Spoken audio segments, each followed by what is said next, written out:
现在的动画真垃圾，不是异世界就是卖肉，这话是不是觉得很眼熟？今天凯奇带大家往前走走，看看过去到底有什么细糠吃。2010年，先让我们看看这一年有哪些擦边动漫哈。听闻姐姐，这个好。倒带袜天使，挺色的，但色不起来。原之空，这不是擦边，这是把边给擦破了。文盲女神，就咋说呢？画风挺好的。圣痕炼金士，我就问你，你想不想也来一口？就这，我还没把天降和 To Love 第2季算进去，这肉番数量真搏杀现在了吧？我们看看这2020年的肉番，怎么就一部掠行者啊，而且还不够色。但是看看这一年有哪些高质量作品吧。傲慢王，讲述主角画漫画的热血动漫，本然画面有点穷。凉宫春日的消失，把凉宫 TV 版的很多坑都填上了。4点半神话大戏，画风确实很奇怪啊，但如果你是一个即将进入大学的学生，那我很推荐你看一看。无头骑士异闻录，陈田良悟写的非常强的群像剧，如果没有那几个小孩就更好。Angel Bates， 当一部动画跨越时间的长河，至今还被人记着，那实力肯定强无敌。然而这样的高手在2021年我还有一大把。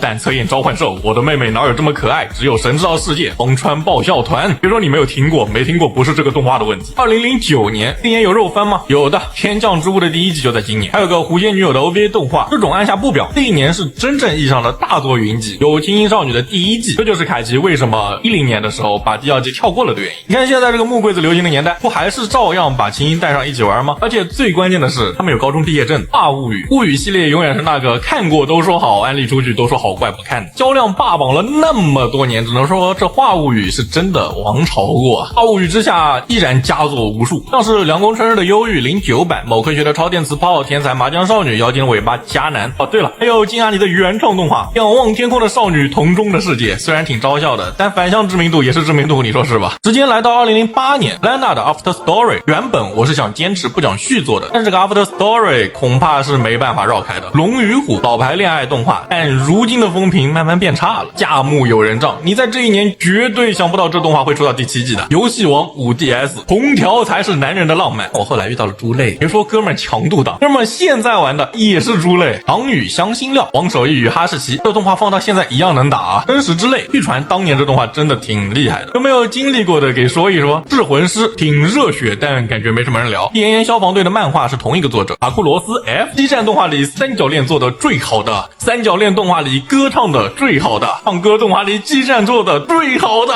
也是你们都是我的翅膀这个梗的出处。黑执事没看过，我知道很有名。To Love 出包王女，这一年是出包的第1季播出的时间，也是魔法禁书目录开播的时间，甚至有尺度很大的我的狐仙女友。2027年也是非常顶级，钻头才是男人的浪漫，田园突破 Clannad， 这一年是 CL 开播的时间 ，K 社3部曲开始发力了。殷允星，山本宽，爱画猫，我整理资料的时候我都惊了，这居然是07年的动画。不过07年还有一部会让你和我一样惊讶的动画，空之境界。是的，这个画面是07年的产物，你跟我说是2027年的，我也相信啊。这一年还有2部很诡异的神作，永生之酒和黑之契约者，就是那种你和别人聊他们都会说冷门神作，但是每个人都说，以至于你会疑惑，真的冷门吗？冰宫四盟大家应该都不陌生，这一年你能看到旋风管家、娜娜第2季、灵之使魔，4部有3部在这一年播出，还有传唱了很久的恋爱动画秒速5厘米。反正我小的时候真没看懂这动画在讲啥，长大点了再看好像也没什么感人的了。爱护的花架有一个梗大家应该听过，解作叉叉不做叉叉，凯奇我最早接触到这个句式就是从这个动画里知道的。人形と書いて人魚と山金。